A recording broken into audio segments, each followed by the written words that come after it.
recipe. Of course, handog po ito ng Century Canning Corporation, and we have their Consumer Services Manager, Gigi Angkaw, to teach us this very special recipe for the birthday boy. Okay?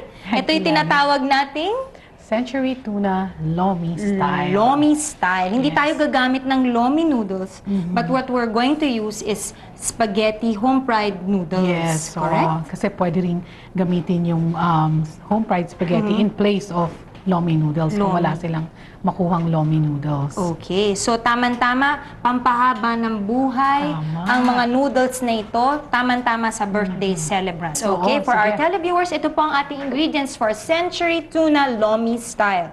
1 tablespoon garlic minced, 1/2 cup onion sliced, 1/2 cup carrot sliced, 1/2 cup celery sliced, 2 tablespoons rice wine, 4 cups broth, 250 grams lomi or spaghetti home-fried noodles, 1 can Century Tuna chunks in oil, 2 tablespoons cornstarch dissolved in water, 1/4 cup water, pechay bagyo cut up, 1 tablespoon soy sauce, 1 egg slightly beaten, and 1 teaspoon sesame oil. Okay, now we turn on our gas stove.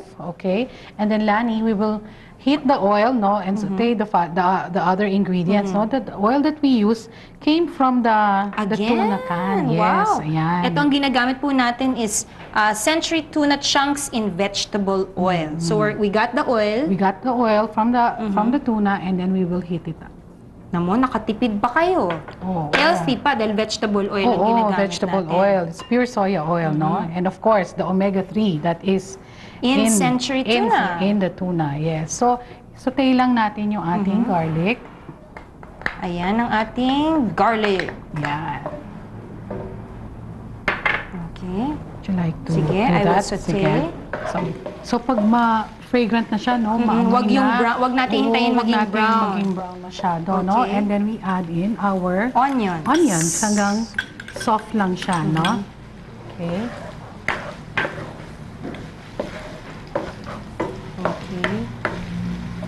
Yan. And then we add in our celery na slice. So, halo lang tayo ng halo. Yes, so we add in our carrots. Yan.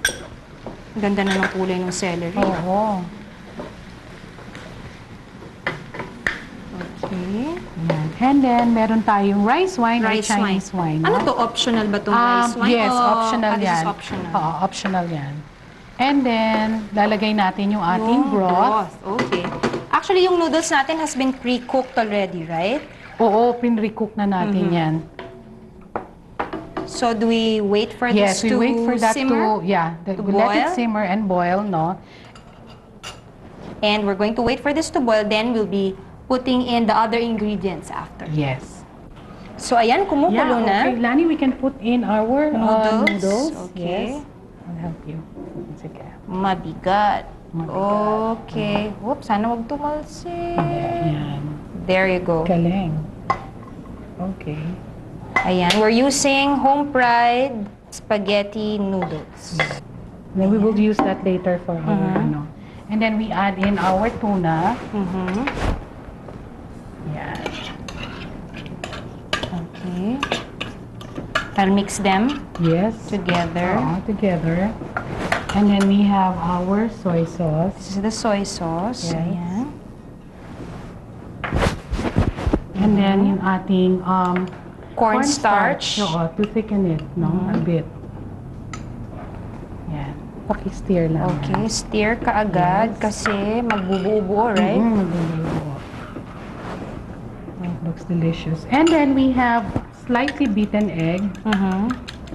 Dapat Yan. dapat dalian ko rin yan. Ayan, Lance. Yan. Galing. Okay.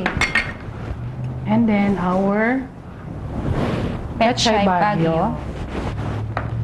Okay, madaling maluto kasi itong pechay bagyo, di ba? Yan, mainitan lang, Lani. Pwede na. But it's important that you wash the pechay bagyo very well. Very well, yeah. Okay. Yan.